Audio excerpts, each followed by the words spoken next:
ಹುಬ್ಬಳ್ಳಿಯ ವಿದ್ಯಾರ್ಥಿನಿ ನೇಹಾ ಹಿರೇಮಠ ಹತ್ಯೆ ನಡೆಸಿದ ಆರೋಪಿ ಫಯಾಜ್ ವಿರುದ್ಧ ಕಠಿಣ ಕ್ರಮ ಜರುಗಿಸಬೇಕೆಂದು ರಾಜ್ಯ ಸರ್ಕಾರಕ್ಕೆ ಆಗ್ರಹಿಸಿ ಬಿಜೆಪಿ ಪಕ್ಷವು ಭಾನುವಾರ ಶಿವಮೊಗ್ಗದಲ್ಲಿ ಪ್ರತಿಭಟನೆ ನಡೆಸಿತು.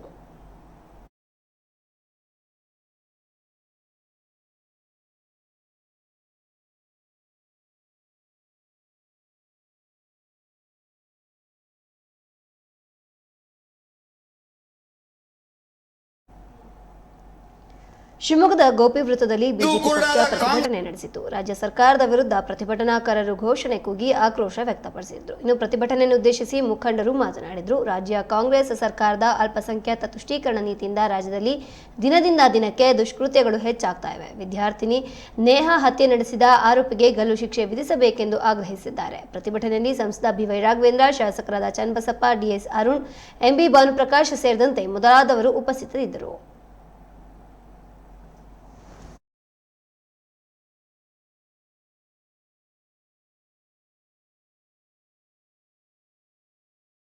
ಹತ್ಯೆಗೆ ನೇಹಾ ಕೊಲೆಗೆ ಭಾರತ್ ಮಾತಾ ಕಿ. ತಿಂಗಳಿಂದ ರಾಜ್ಯದಲ್ಲಿ 136 ಸೀಟ್ಗಳನ್ನ ತೆಗೆದುಕೊಂಡಂಗೆ ಸೇರಿದ್ದೇವೆ. ನಮ್ಮ ಈ ಪ್ರತಿಭಟನೆ ಕಳೆದ ಬೇಕೇ ಬೇಕು, ಅಲ್ಲಿ ತನಕ ನಾವು ಎದ್ದೇಳಬಾರದು. ಮಾನ್ಯ ಕಾರ್ಯಕರ್ತ ಬಂಧುಗಳೇ, ಇವತ್ತಿನ ಸರ್ಕಾರ ಯಾವ ಮಟ್ಟಕ್ಕೂ ಹಿರಿಯರಿಗೆ ಹೋಗಕ್ಕೆ ಹೆದರಿಕೆ, ನಮ್ಮಂತ ಯುವಕರಿಗೆ ಹೋಗಕ್ಕೆ ಹೆದರಿಕೆ. ಮುಂದಿನ ಜನರೇಷನ್ ರೀ 20 ವರ್ಷ 30 ವರ್ಷದ ಏನೇನೋ ಕನಸುಗಳನ್ನ ಕಂಡಿರ್ತಾರೆ. ಅವ್ರಗಳಿಗೆ ಹೋಗಕ್ಕೆ ಹೆದರಿಕೆ ಯಾಕೆ ಅಂದ್ರೆ, ಅವ್ರು ಮಾಡಿದ್ರೆ ಯಾರಾದ್ರೂ ಆ ಕೆಲಸಗಳನ್ನ ಆ ತಪ್ಪುಗಳನ್ನ ಮಾಡಿದ್ರೆ ಯಾರಿಗೆ ಅವ್ರನ್ನ ನ್ಯಾಯ ಕೊಡ್ಬೇಕೋ ಅವ್ರಿಗೆ ಕೊಡೋದಿಲ್ಲ. ಏನ್ ಮಾಡ್ತಾರೆ, ಯಾರು ನ್ಯಾಯ ಕೇಳ್ತಾರ ಯಾವ ರೀತಿ ಇರ್ಬೇಕು ಆಗ್ಬೇಕಲ್ರಿ. ಸರ್ಕಾರ ಬಂದು ಸುಮಾರು 10-11 ತಿಂಗಳುಗಳಾದ್ರೂ ಸಹ ಅದಕ್ಕೆ ಜೀವನೇ ಇಲ್ಲ. ಸರ್ಕಾರ ಸತ್ತಿದೆಯೋ ಬದುಕಿದೆಯೋ ಅಂತಲೂ ಸಹ ನಮಗೆ ಗೊತ್ತಿಲ್ಲ. ಯಾಕಂದ್ರೆ ಹಲವಾರು ಯೋಜನೆಗಳನ್ನ ತಂದು ಗ್ಯಾರಂಟಿ ಅಂತ ಹೇಳಿ ಇವತ್ತು ಹೆಣ್ಣು ಮಕ್ಕಳ ಜೀವಕ್ಕೇನೆ ಸಹ ಗ್ಯಾರಂಟಿ ಇಲ್ದಂಗಾಗಿದೆ. ಇಂತಹ ಒಂದು ಚುನಾವಣೆಯ ಸಂದರ್ಭದಲ್ಲಿ ಒಬ್ಬ ಹೆಣ್ಣಿನ ಅಂತಹ ಒಂದು ನಾವು ರಾತ್ರಿ ಅರ್ಥಹೀನ ಆಡಳಿತ ನಿಮ್ದು. ಮಾತಾಡ್ತಿದ್ರೆ ಬೇರೆ ನಮ್ಮ ಬಗ್ಗೆ ನೀವು ಬೆಟ್ಟು ಮಾಡಿ ತೋರಿಸ್ತೀರಿ.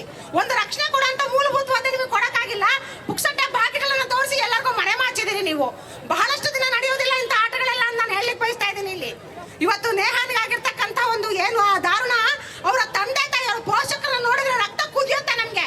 ನಮ್ಮ ಮನೇಲಿ ಹೆಣ್ಮಕ್ಳಿದ್ದಾರೆ, ಹೆಣ್ಣು ಮಕ್ಕಳ ತಾಯಿ ನಾವು ಇಲ್ಲಿಷ್ಟು ಜನ ಕೂತಿದ್ದೇವೆ. ಮಗಳು 5 ನಿಮಿಷ ಬರೋದು ತಡ ಆದ್ರೆ ತಾಯಿ ದೀವ ತುಡಿಯುತ್ತೆ.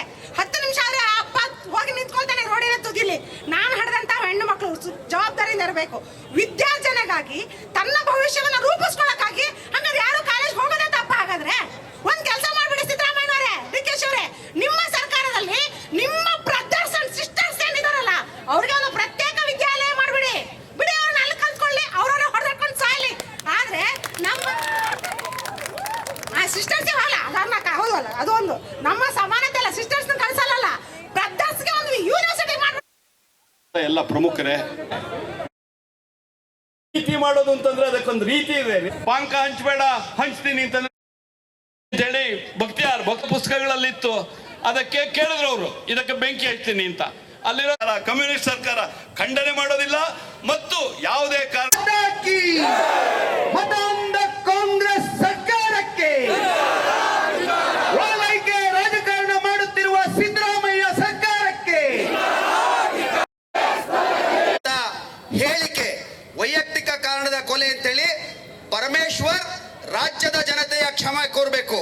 ಒಂದ್ಸಾರಿ ಹೇಳ್ಬೋದಾ? ಪರಮೇಶ್ವರ್ ಕಮ್ಯುನಿಸ್ಟ್ ಸರ್ಕಾರ ಖಂಡನೆ ಮಾಡೋದಿಲ್ಲ. ನಾವಿದೀವಿ, ನಿಮ್ ಜೊತೆ ನಾವಿದೀವಿ. ಈ ಹೇಳಿಕೆ ಕೊಲೆಗಾರ ಫಯಾಜ್ ಬಿಜೆಪಿ ಸಹೋದರಿ ಬಹುಸಂಖ್ಯಾತರಿಗೆ ಅನ್ಯಾಯ ಮಾಡೋಸ್ಕರ ಆಗಮಿಸಿದಂತ ಇಂಥ ಒಂದು ಬಿಸಿಲಿನ ತಾಪದಲ್ಲೂ ಪ್ರಮುಖರೇ, ಮಾಧ್ಯಮ ಪತ್ರಿಕಾ ಸ್ನೇಹಿತರೆ,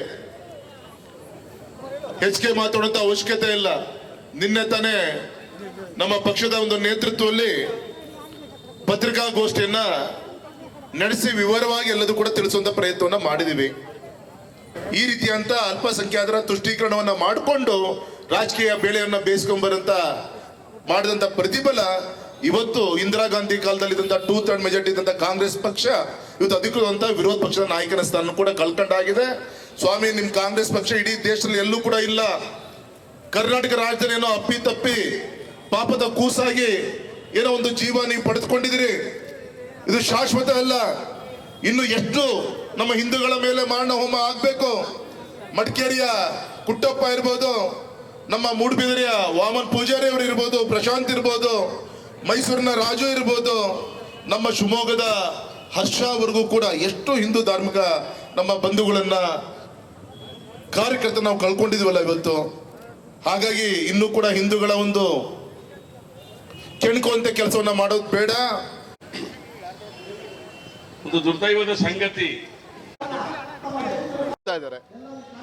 ಇದು ವೈಯಕ್ತಿಕ ವಿಚಾರ ಅಂದ್ರೆ ಈ ರೀತಿ ಈ ವಿಚಾರದ ಒಂದು ಇಂಪಾರ್ಟೆನ್ಸ್ ಅನ್ನ ಕಮ್ಮಿ ಮಾಡಲಿಕ್ಕೆ ಇವತ್ತೇನು ಹೊರಟಿದ್ದಾರೆ ಈ ಕಾಂಗ್ರೆಸ್ ಸರ್ಕಾರ.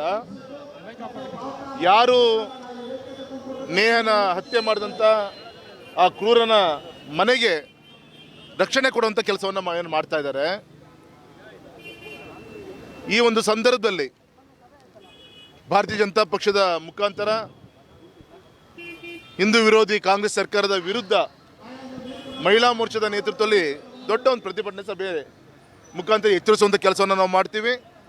ಇವತ್ತು ನೇಹಾ ಪ್ರಕರಣ ಇರ್ಬೋದು, ಆ ಲವ್ ಜಿಹಾದ್ ಮುಖಾಂತರ ಈ ರೀತಿಯಾದಂಥ ಘಟನೆಗಳು ಏನು ನಡೀತಾ ಇದೆ ಸರಿಯಾದ ತನಿಖೆಯನ್ನು ಮಾಡಬೇಕು.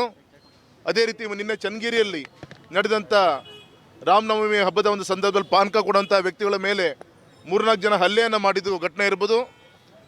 ಅದೇ ರೀತಿ ನಿನ್ನೆ ಮೈಸೂರಿನಲ್ಲಿ ಮೋದಿಜಿಯವರ ಒಂದು ಭಾವಚಿತ್ರವನ್ನು ಬಿಡಿಸಿದಂಥ ವ್ಯಕ್ತಿ ಮೇಲೆ ಹಲ್ಲೆ ಮಾಡುವಂಥ ಪ್ರಕರಣ ಇರ್ಬೋದು.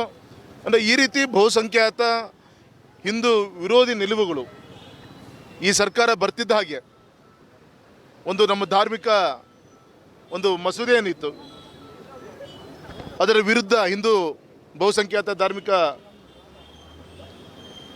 ಆ ಒಂದು ಬಿಲ್ಲನ್ನು ತಿರುಚುವಂಥ ಕೆಲಸವನ್ನು ಮಾಡಿ ಈ ದಿಕ್ಕಲ್ಲಿ ಪ್ರಯತ್ನವನ್ನು ಮಾಡಿದರು. ಪಠ್ಯ ಪುಸ್ತಕದಲ್ಲಿ ಅನೇಕ ಸ್ವತಂತ್ರ ವೀರರ ಒಂದು ಪಾಠಗಳನ್ನು ಬದಲಾವಣೆ ಮಾಡುವಂಥ ಪ್ರಯತ್ನ ಇರ್ಬೋದು. ಈ ರೀತಿ ಒಂದಲ್ಲ ಒಂದು ರೀತಿಯಲ್ಲಿ ಬಹುಸಂಖ್ಯಾತರಿಗೆ ನೋವಾಗುವಂಥ ರೀತಿಯಲ್ಲಿ ಇವತ್ತು ನಡ್ಕೊತಾ ಇದ್ದಾರೆ. ಕೇವಲ ತುಷ್ಟೀಕರಣ ರಾಜಕಾರಣಕ್ಕೋಸ್ಕರ ಈ ರೀತಿಯಂಥ ಒಂದು ಪ್ರಯತ್ನಗಳು ಏನು ಮಾಡ್ತಾ ಇದ್ದೀರಿ, ಈಗಾಗಲೇ ಇಡೀ ದೇಶದಲ್ಲಿ ನಿಮ್ಮ ಜಾಗವನ್ನು ತೋರಿಸಿದ್ದಾರೆ. ಬರುವಂಥ ದಿನದಲ್ಲಿ ರಾಜ್ಯದಲ್ಲೂ ಕೂಡ ನಿಮ್ಮನ್ನು ಮೂಲೆ ಗುಂಪು ಮಾಡುವಂಥ ದಿನಗಳು ದೂರ ಇಲ್ಲ. ಅದನ್ನು ಎಚ್ಚರಿಸೋಕ್ಕೋಸ್ಕರ ಇವತ್ತು ನಮ್ಮ